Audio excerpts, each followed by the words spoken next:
오늘 판넨베르크 설교지 출간 기념해서 우리 정 목사님의 특강이 준비되었습니다. 제가 사실 교정을 보느라고 한 3번 정도 꼼꼼하게 봤었는데요.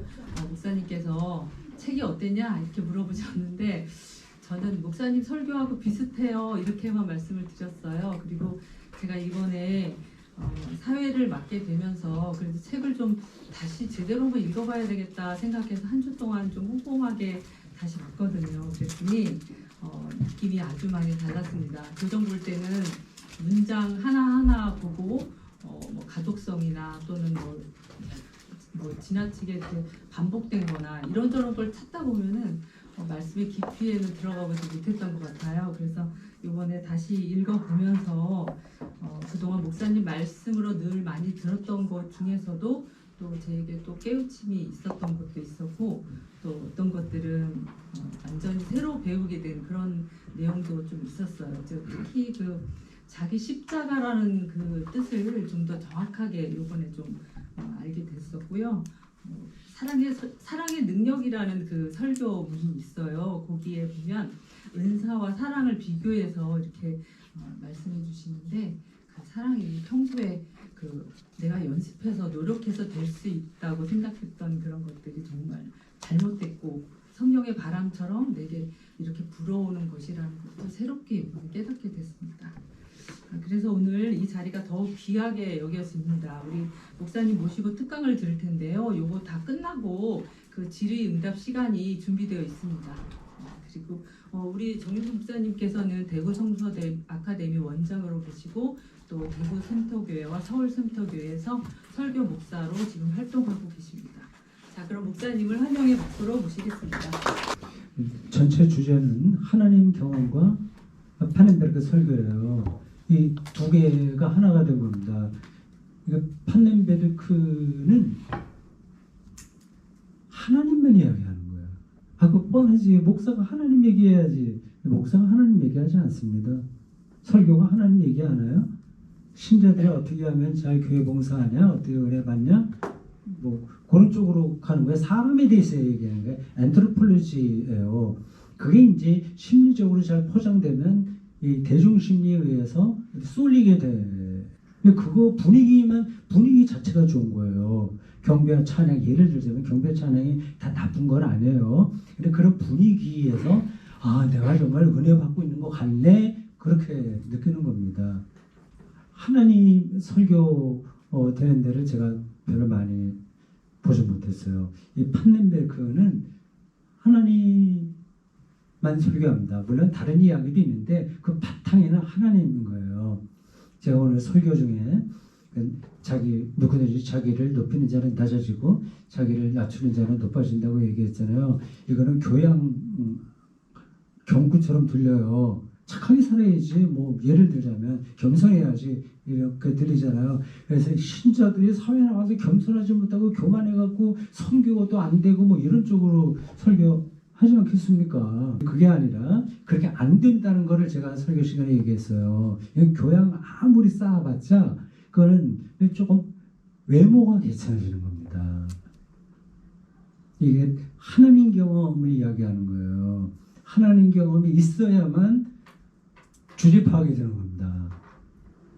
그러니까 조그만 동네에서 큰 소리 치는 그 토끼가 아니면 노루가 조금 깊은 고래 가서 호랑이를 만났을 때의 경험 비슷한 거예요. 그러니까 유구무원이 됩니다. 하나님 앞에서는 입을 다물게 되는 거예요. 그러한 경험이 뭔지를 판넨베르크는 설교합니다.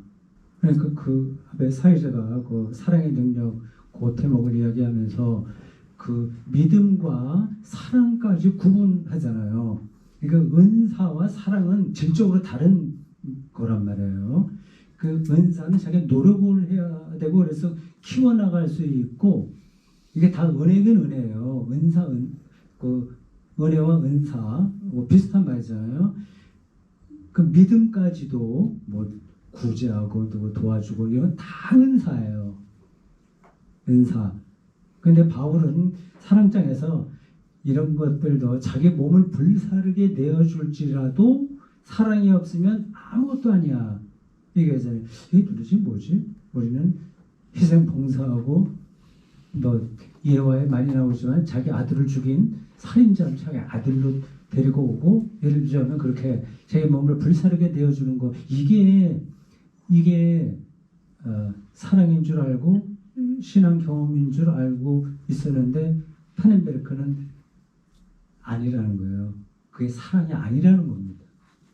좀 애매하죠. 그게 사랑은 하나님의 존재론이니까 우리가 사랑할 수 있는 게 아니라 하나님이 사랑하는 거고 우리에게서 나타나는 사랑은 하나님의 능력에 통과하는 것뿐인 거예요. 그러니까 아무리 노력해도 우리는 사랑할 수가 없어요. 내 아내가 있으면 증인이 될 겁니다. 이게 잘 안 되는 거예요. 내 뜻대로 만들려고 하는 거야. 말 태도부터 시작해서 미안합니다. 옆으로 좀 지나가는 얘기해서 집사람하고 나하고 이제 집사람이 대학교 1학년 때 저 만났어요. 저는 이제 대학 졸업하고서 초임 전도사라고 거의 대구 봉사교회 가 있을 때고 그때부터 계속 이제 같은 사람하고 이제 지낸 겁니다. 근데 그래도 차이가 안 좁혀지는 게 많이 있어요. 하나만 예를 들면 우리 집에 문 열고 닫는 거 있잖아요. 이 사람은 쿵쿵거리면서 닫아 이 문을. 내가 제발 좀 천천히 닫자. 이 얘기할 때도 그 안 되더라고. 자기는 툭 닫으면서 또 스트레스 해소된다네요. 내가 이제 귀가 좀 밝아서 그런 소리 아들은 뭐 하다가도 이게 집중이 안 돼. 그렇게 하는데 내가 우스갯소리입니다. 그건 그냥 지나가는 거니까 심각해서 드리는 말씀은 아니고요. 그러니까 그런 것까지 다 그 받아내면서 어떤 관계를 이루기가 쉽지 않은 거예요. 하나님 경험이 뭐냐 이게 핵심입니다. 하나님 경험이 뭐냐. 성경은 다 그걸 말하려고 하고 있어요. 여러분들에게 질문할게 대답은 하지 마세요. 속으로만 생각해 보세요. 하나님을 어떻게 경험하십니까? 경험하셨는지요? 뭐 구원받았는지 이런 질문하고도 좀 비슷합니다. 하나님을 만났다. 막 여러 가지로 얘기하는데 과연 그게 하나님을 만난 건지 아니면 자기가 원하는 어떤 그 자아에 대한 환영을 만난 건지 그걸 어떻게 구분하겠어요. 사이비 이단들도 다 하나님 만났다고 교주들이 그렇게 얘기하고 있지 않습니까? 더 그들의 경험은 더 뜨거워요. 근데 이게 간단한 문제가 아닙니다. 모세가 호렙산에서 하나님을 경험하고 뭐 민족을 위해서 어떻게 가라 그런 말을 들었잖아요. 그때 묻습니다. 당신이 누구라고 내가 가서 소개를 해야 할까요? 이름이 뭘까요? 그렇게 묻습니다. 그때 대답이 자존하는 자다. 스스로 있는 자다라고 하는 이게 말도 안 되는 거지. 하나님이 스스로 있는 자. I am that I am. 나는 나다. 이게 말이 됩니까? 말장난 같잖아요. 근데 그게 성경에서 가장 중요한 하나님 경험이라니까요. 근데 그 나는 나다. I am that I am. 이걸 이해하려면 am. 이 비동사를 이해를 해야 되잖아요. 루터 내가 다른 때도 얘기한 겁니다. 몇 번 들으셨을 거예요. 루터가 그 대목을 이렇게 독일어로 번역했습니다. 이 루터가 이 라틴어 성경만 그때 보고 있던 사람들에게 그거를 독일어로 번역했다는 거 하는 거는 그건 뭐 우리 그리스도교 신앙 개혁 종교개혁자들만이 아니라 일반 동문학자들 그들에게도 아주 엄청난 사건이었다고 해요. 루터가 바르트부르크라고 하는 그 성의 피신에 있다가 바르트부르크 그 워름스에서 종교재판 제국의회에서 종교재판 받고 이제 목숨이 이렇게 위태로운 상태에서 프레드리히 선제우가 그를 이제 자기 어디 별장 비슷한 그 바르트부르크라고 하는 거기에 피신시켰어요. 거기 골방에 들어가서 계속 성경만 번역했습니다. 그 신약 성경은 한 2년 걸렸나? 그리고 구약까지는 더 그 다음에 이제 나와서 비텐베르크 가서 쭉 아마 저기 친구들하고 뭐 멜랑히톤 이런 사람들하고 같이 의논해서 좀 협업해서 번역하지 않았을까요? 근데 그 루터 번역에는 그 대목을 Ich werde sein, Ich werde sein, 나는 존재하게 될 것이다. 돼요? sein werde. 정확하게 보겠습니다. 그 워딩이 하여튼 의미는 이거예요. 내가 앞으로 존재하게 될 그 자로 존재할 것이다. 이게 하나님 이름이라고 하는 겁니다. 그래서 구약에는 하나님에 대해서 이름 붙이지 말라고 했어요. 규정하지 말라는 거예요. 이름을 붙이지 말라는 거는. 이 네이밍 하는 거는 규정하는 거거든요. 상자, 꽃, 이미 이렇게 돼버리잖아요. 이거는 모든 것들은 다 이름으로 돼요. 그 범주 안에 들어가 버리는 겁니다. 이건 공기야, 이건 액체야. 이게 다 이름으로 붙여지는 거 아니겠어요? 근데 하나님은 그 이름이 없다는 겁니다. 그럼 도대체 우리가 어떻게 이름으로, 말로 이런 세계를 경험하는 우리가 어떻게 그 존재를 할 수 있나? 어려운 거죠. 그래서 이렇게 기독교 신학에서는 얘기합니다. 우리가 하나님을 찾아서 하는 게 아니라 하나님이 우리에게 자신을 계시하신다. 자기가 드러내신다고 하는 겁니다. 근데 그것도 뭐 화가 닿지 않을 수 있어요. 사실 나는 스스로 있는 자다. 존재하는 게 뭐냐를 알아야 하나님을 조금이라도 이해할 수 있는 거 아니겠어요? 요런 하나님에게 가까이 가는 사람들은 하나님이 더 멀어진다는 이 답답함 속에 들어가 빠집니다. 확신이 쓰는 게 아니에요. 오히려 더 현묘해져요. 이게 믿음이 없어진다는 게 아니라 너무 어마어마하고 너무 심층적이라서 내가 무슨 말로도 할 수 없어. 그 상태에 가게 되는 겁니다. 소피의 세계라는 책이 있는데 아주 옛날에 본 거고 제가 딸들에게 적극 추천해서 읽으라고 해서 지금 읽은 것 같은데 읽었다고 해서 그쪽으로 계속 가지는 않더라고요. 좀 아쉽긴 한데 제가 그 아내하고 아기 낳기 전에 우리 아기 낳으면 철학자나 신학자 만들자. 내가 적극적으로 밀어서 한다 이제 그 얘기를 했는데 전혀 지금 거리가 멀겠습니다. 그래서 잘 안 돼요.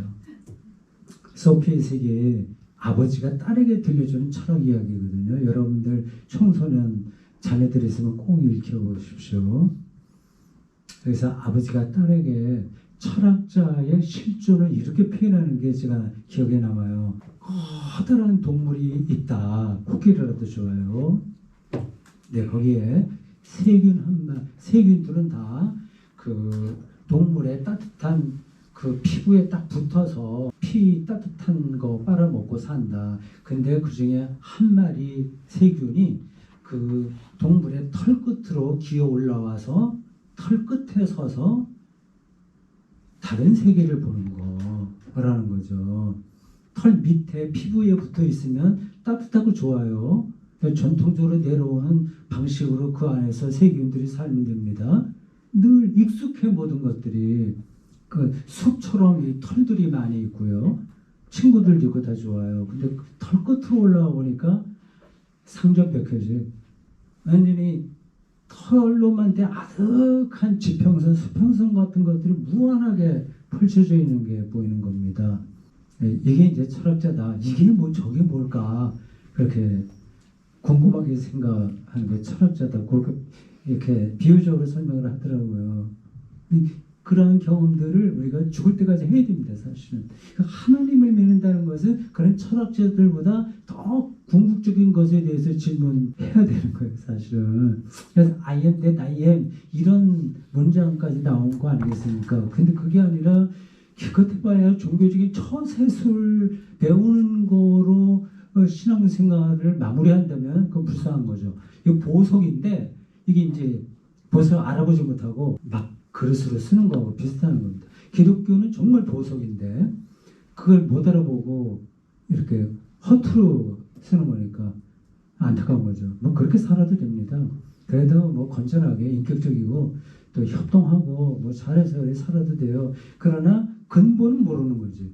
존재한다는 게 뭐냐, 그 아득한 깊이를 느껴야 모세가 그 호렙산에서 들은 대답에 약간 가까이 갈 수 있어요. 이것도 다른 또 한 얘기입니다. 그래도 다시 해요. 이 문맥에서 필요하니까요. 이 모세가 하나님 경험을 절대적으로 한 데가 두 번 있어요. 한 번은 처음 시작할 때고요. 그 호렙산이고요. 그 또 한 번은 출애굽한 다음에 광야 시작할 때입니다. 그거는 신의 산이라고 해요. 그러니까 두 산은 뭐 같은 산일 가능성이 높은데 뭐 정확하게 좀 모르죠. 근데 두 군데서 하나님을 특별히 경험합니다. 근데 호렙산에서는 I am that I am이라는 대답을 얻었고요. 그리고 신의 산에서는 내 영광을 못 본다. 내 얼굴은 못 본다. 넌 내 등만 본다. 모세가 그 신의 산에서 십계명이다 뭐다 이제 잔뜩 만들어 갖고 이제 내려가야 되지 않습니까? 모세는 여러분들 머릿속에 어떻게 그려졌을지 모르지만 예수 그리스도 못지않게 기구한 운명을 살았습니다. 뭐 홍해를 가르고 뭐 만나 메추라기 하고 뭐 등등등등 아말렉 족속과 싸우고 해서 굉장히 승리한 그러한 사람처럼 보이지만 고민이 많은 사람입니다. 자기가 끌고 나온 사람들한테 계속 배신당했어요. 사실은 자기 형과 미리암마저도 어떤 때는 자기를 적대적으로 대했습니다. 근데 그가 이제 자기 그 민중들을 데리고 광야를 지나간다는 게 이게 임파서블 미션이나 마찬가지예요. 불가능한 겁니다. 그러니 좀 더 확실하게 하나님의 증거가 필요해서 당신 영광을 보여주십시오 하자. 또 그런 대답이 있다고 하잖아요. 나를 본 자는 죽는다. 그래서 그 모세를 바위에 숨겨놓고 하나님께서 어떤 영광, 힘으로 태풍처럼 지나가고 그 위기를 모면하자 이 모세는 그제야 바위에서 목을 빼고 봤더니 하나님의 얼굴을 못 보고 등만 봤다는 거예요. 그러니까 하나님을 직면하지 못한다는 겁니다. 그러니까 I am that I am 자주 나는 스스로 있는 자라는 걸 대답하고 여기 하나님의 등이라고 하는 건 같은 의미예요. 모세 이야기에 한 가지 더 붙여요. 그 모세가 마지막 모압 평지에서 바로 이제 요단강만 건너면 요단강 서편이에요. 사실 팔레스타인 빨리 가려면은 그 지중해 해안을 따라서 블레셋을 통과해서 가야 되는데 하여튼 뭐 빙빙빙빙 돌다가 이제 요단강 동편 모압 평지까지 가지 않습니까? 이제 건너기만 하면 되는데 건너지 못하고 죽었다고 그래요. 그리고 그 사람의 묘지도 찾을 수 없다고 합니다. 이건 이제 정확한 해석인지 모르지만 이런 생각을 했습니다. 아 그렇구나. 모세가 이 백성들이 팔레스타인 들어가 봤자 또 거기서 그 바알 숭배하고 하나님 말씀대로 살지 못하고 저 꼴을 내가 못 보지. 나는 저들하고 같이 안 가. 아예 포기하고 종족도 없이 사라진 거 아닌가. 그런 생각이 언뜻 들더라고요. 모르겠습니다. 정확한 거는. 근데 그게 좀 이상하잖아요. 왜 그 사람 그 영웅이라고 한다면 좀 시신이라도 들고서 가나안으로 가야 되잖아요. 그것도 안 했어요. 어디 있는지 모른다는 거예요. 종족도 없이 사라져 버렸어요. 그냥 이거는 그냥 상상력입니다. 예수님께서는 하나님을 어떻게 경험하셨을까요? 이런 말들이 어떤 분들에게는 어색하게 들릴 거예요. 아니 예수님은 하나님의 아들인데 그리고 나를 본 자는 하나님을 본 거라 이렇게 말씀하시는데 예수님의 하나님 경험 이게 말이 되나 그런 거죠. 거기에 얽힌 얘기들은 제가 다 줄이고요. 예수께서는 하나님을 하나님 나라로 경험하신 겁니다. 하나님 나라.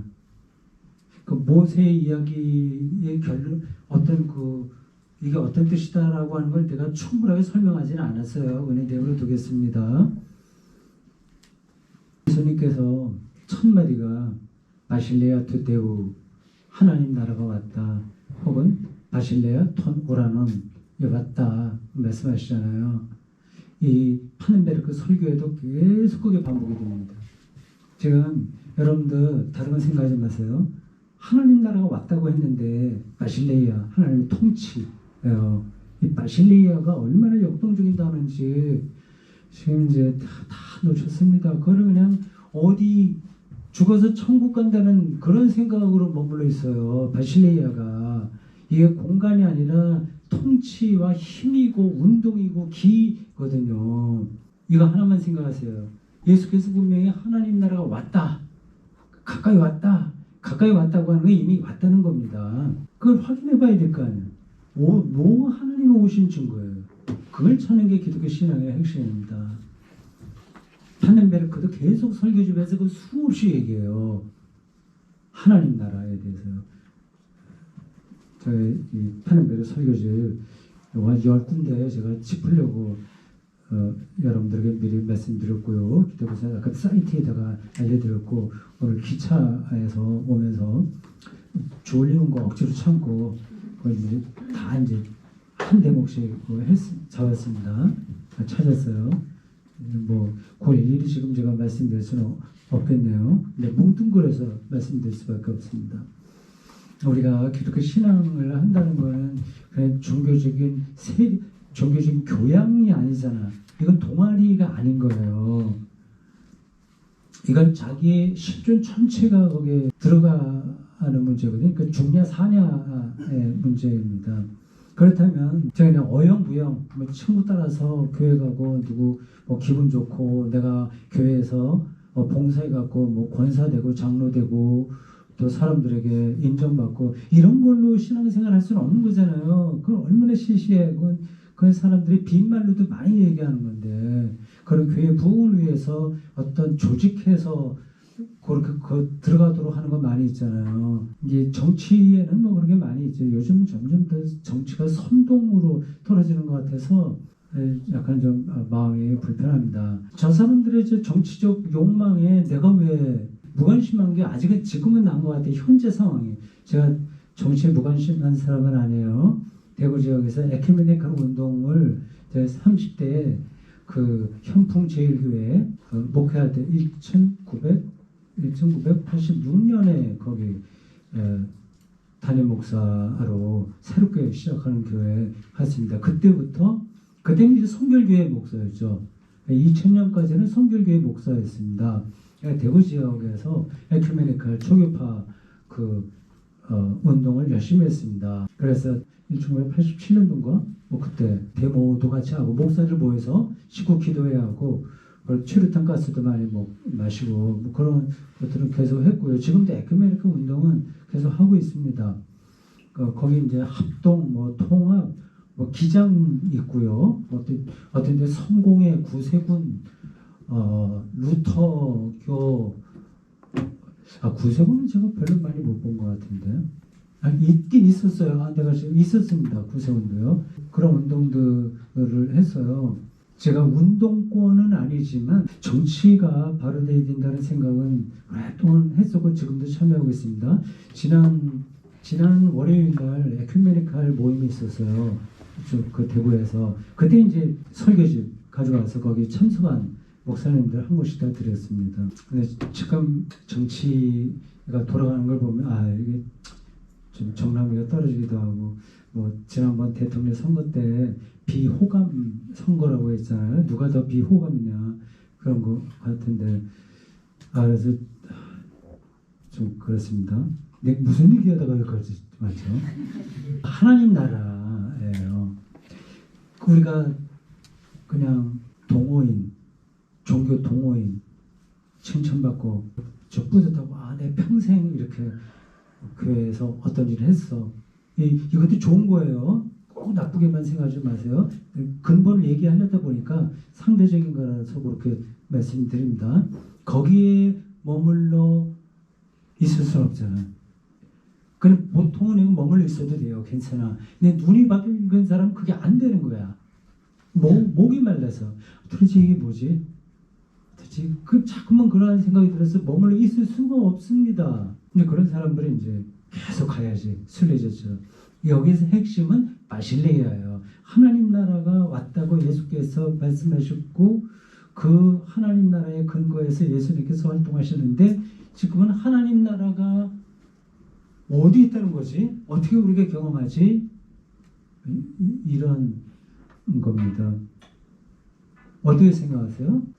지금 그거를 끊어서 말하긴 그런데 이렇게 생각하시면 됩니다. 하나님 나라는 세상에 작동하는 원리와 달라서 우리가 준비만 돼 있다면 그 어떤 상황에서도 하나님의 다스림을 경험할 수 있는 거예요. 그 하나님의 다스림은 평화고 안식이고 기쁨 이런 거 아니겠습니까? 그게 꼭 돈이 많아야 된다거나 친구가 많아야 되는 게 아니고 또 뭐 방글라데시처럼 가난한 나라는 안 되고 부자인 우리만 되고 뭐 자본주의가 이렇게 더 풍부해져야 되는 거하고는 다른 문제인 거예요.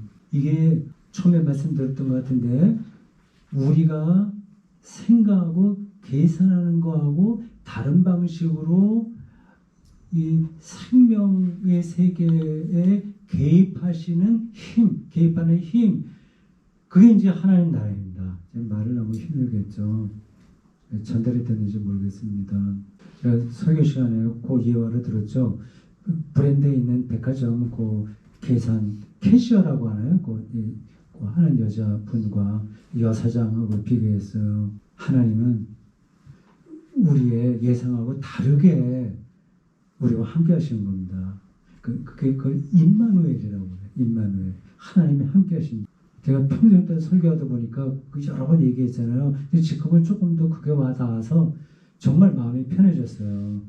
내가 어떤 상태에 있다고 하더라도 임마누엘은 내가 눈만 뜨면 정말 눈 감지 않고 준비만 되면 어디나 있다 하는 그런 생각이 든 겁니다.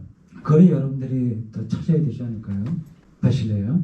하나님 나라가 오늘 우리들에게 현실에서 어떻게 임하고 우리가 어떻게 경험하냐 하는 겁니다. 목사 공부라는 졸적 141쪽부터 하나님 경험에 대해서 어떤 일과 비유해서 설명했습니다. 하나는 산행이고 또 하나는 시예요. 산행 경험과 하나님 경험이 유사해요. 내용이 똑같다는 게 아니라 우리에게 드러나는 영적인 현상이 비슷하다는 겁니다. 시 경험도 그렇고 다른 예술도 그렇겠죠. 그 산행은 그만두고 그 시 경험에 대해서만 얘기하겠습니다. 그 책에서 두 사람의 시인의 책을 소개했습니다.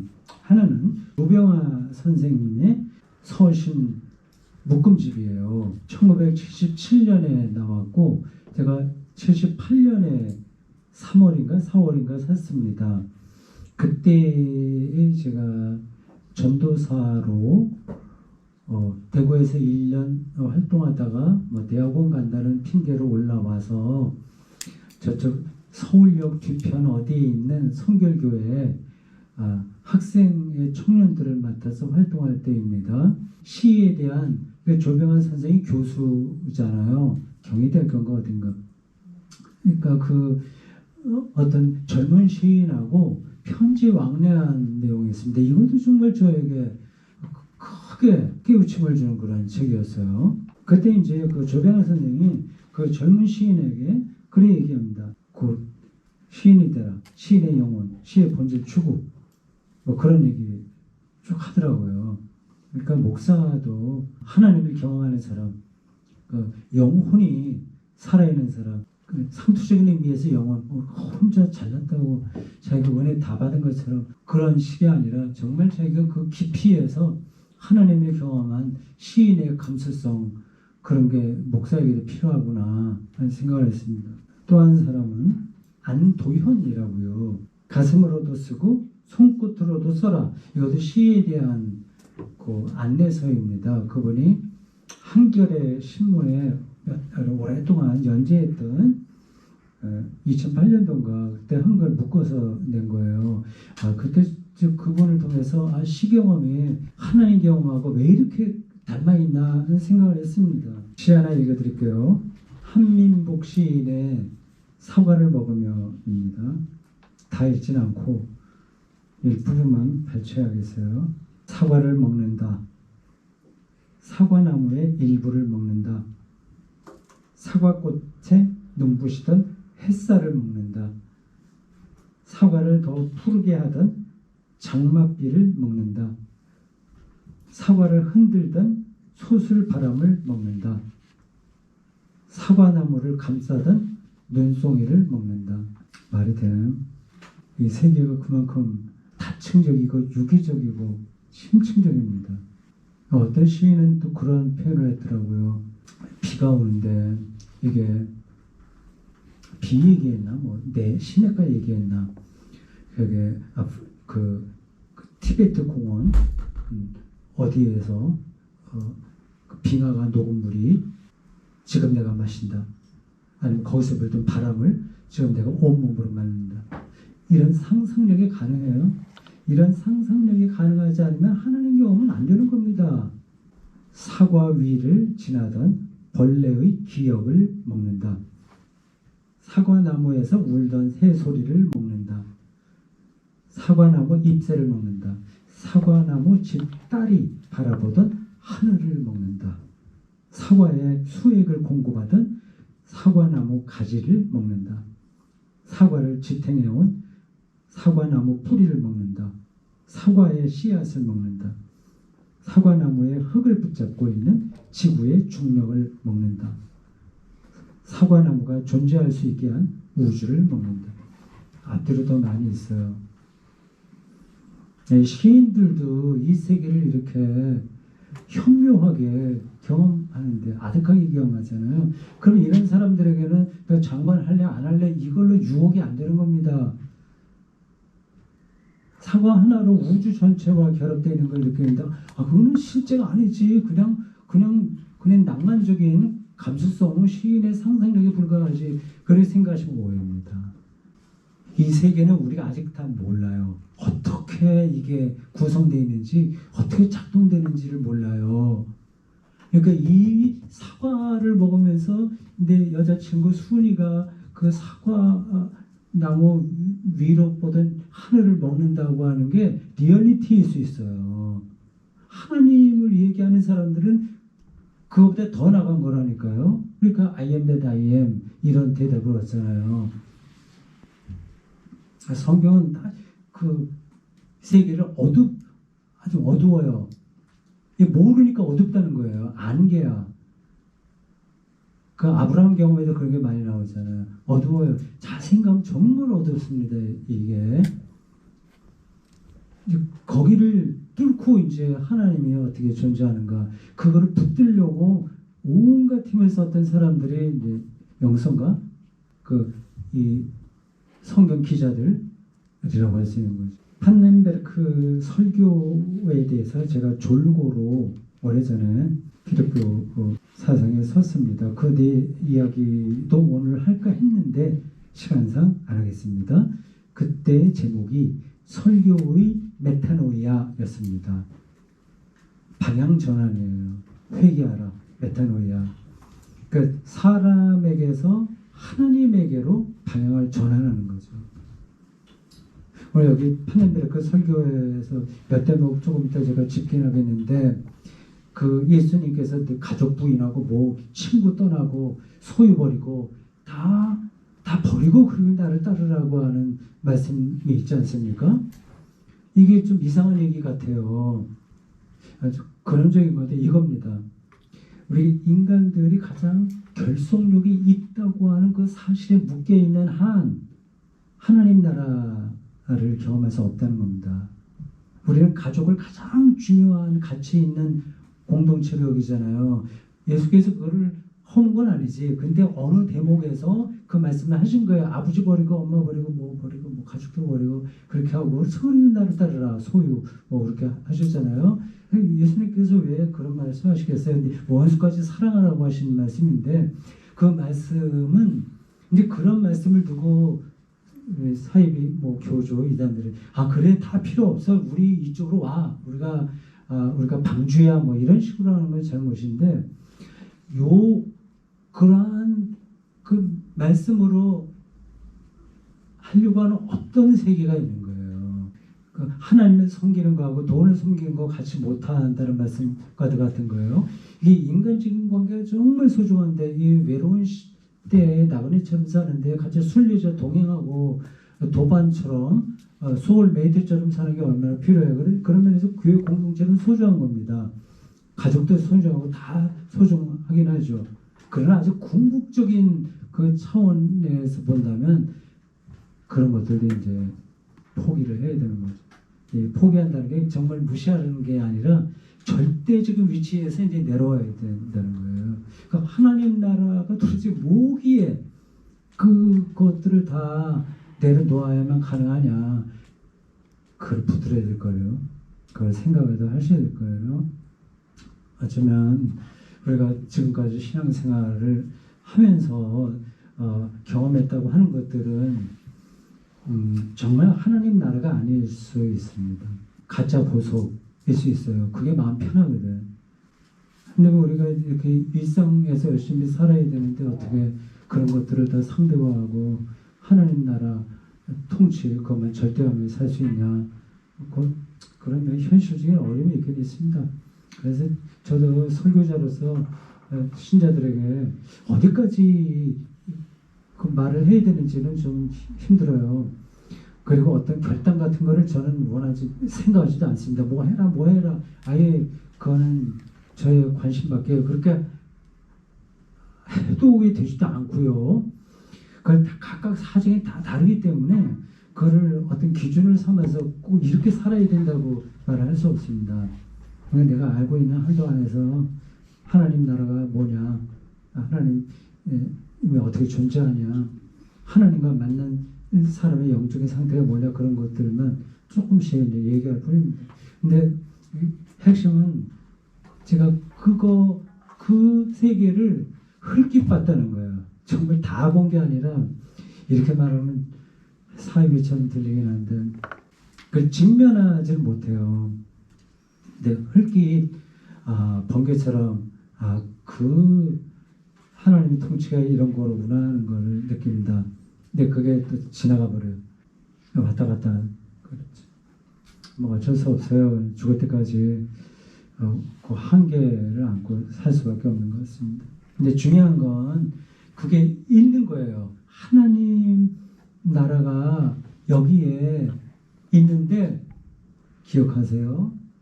은폐 방식이 있는 거예요. 은폐되어 있는 거예요. 그러니까 어두워요. 왜 이렇게 착한 사람이 고난을 받지? 왜 악한 사람이 잘 되지?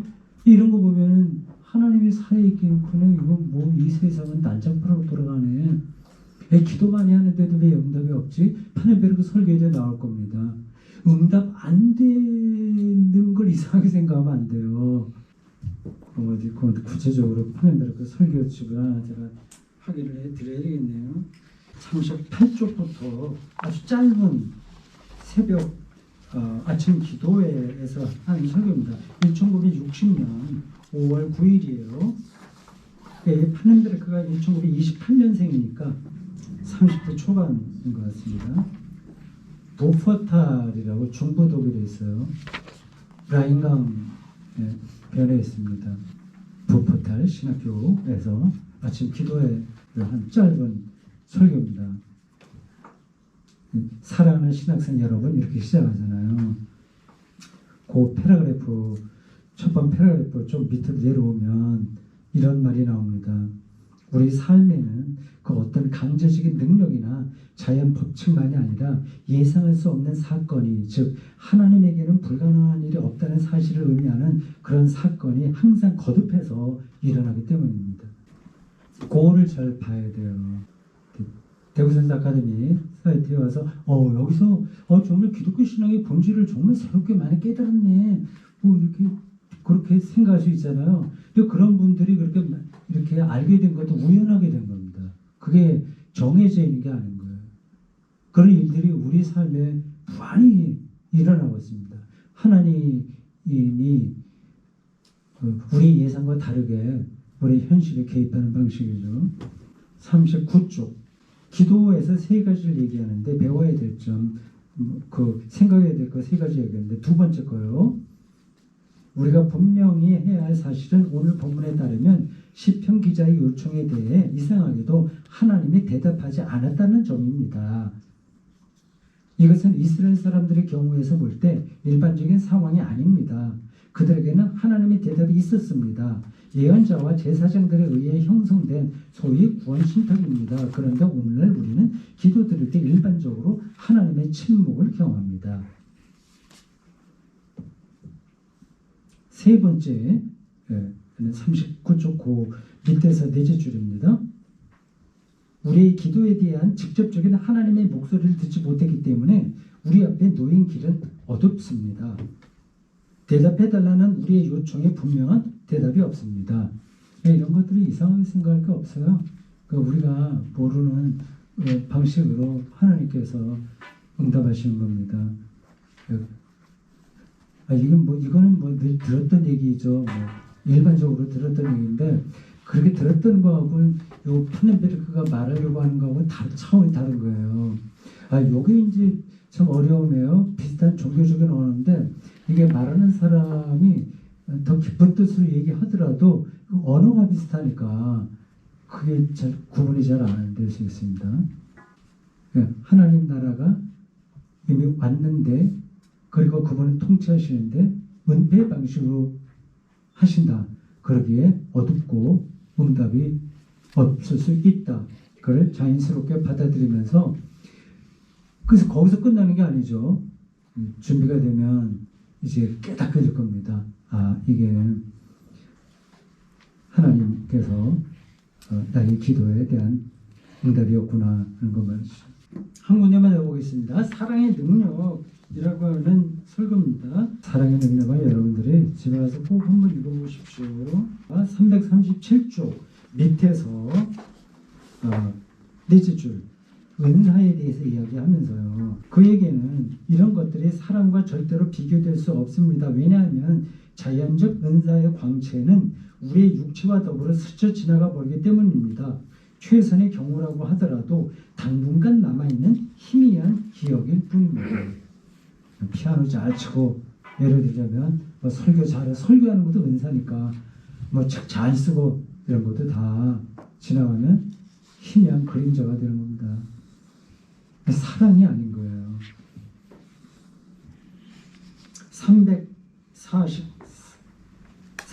344쪽 두 번째 패러그래프 밑에서 한 5-6째 줄입니다. 왜냐하면 우리가 일반적으로 사랑이라고 생각하는 것은 사실상 자기 집착에 불과하기 때문입니다. 우리는 스스로를 사랑에게 내맡기기보다는 하나님으로 생각하시면 돼요. 사랑을. 하나님이 사랑이라. 우리는 사랑을 늘 낭만적으로만 생각하니까 생명의 능력이거든요. 그리고 우리가 어떤 말로도 다 규정할 수 없는 그 힘이거든요. 사랑이. 그래서 판넨베르크 설명에 따르면 하나님은 모든 것을 규정하는 현실성 이렇게 합니다. 그것도 기억해 두세요. Die alles bestimmende Wirklichkeit라고 표현해요. 규정당하는 게 아니라 규정이에요. 그게 스스로 있는 자의 본질입니다. 바람이 임의로 부는 거예요. 우리가 그걸 통제할 수 없어요.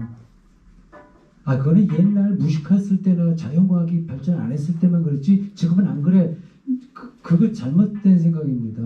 지금 자연과학도 모든 세계를 그렇게 딱 인과율적 실증 인과율의 법칙으로 해결되지 않는다고 말합니다. 자연과학도. 원인과 결과에 의해서 이 세계가 돌아가는 게 아닌 거예요. 이제 양자역학은 두말할 거 없고요. 자기 집착에 불과하고 우리는 스스로를 사랑에게 내맡기기보다는 사랑을 통해서 쾌적하게 살아보려고 끊임없이 시도합니다. 옛날에 그런 선전 문구가 있어요. 남편은 아내하기 나름이다. 사랑받아야 된다고 그렇게 표현해줘. 이 사실은 무엇보다도 사랑하는 사람이 그걸 이제 제시하는 건 변증이라고 하거든요. 변증해 가는 겁니다. 그러니까 우리는 그들과 동무처럼 하긴 하되 그쪽에 속해 있는 건 아니다. 그 얘기죠. 그 얘기하다 보니까 제가 옛날 설교 비평에서 딱 꽃들어 맞는 게 있어서 말씀드리면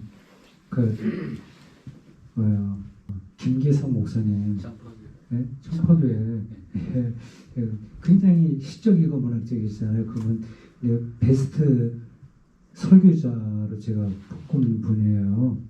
문학적 상상력과 뭐 이렇게 하면서 제가 썼는데 나중에 우리 그리스도교가 여기에 머물러 있는 건 아닌데 그래서 다른 얘기를 했습니다. 네, 캐리고마 그리스도에게 벌어진 사건 이게 역사 전체를 기독교적으로 해석하는 길인데 요거를 놓치면 이제 기독교가 지금 말한 그런 쪽으로 떨어질 수 있는 아쉬움 그런 게 좀 있었죠.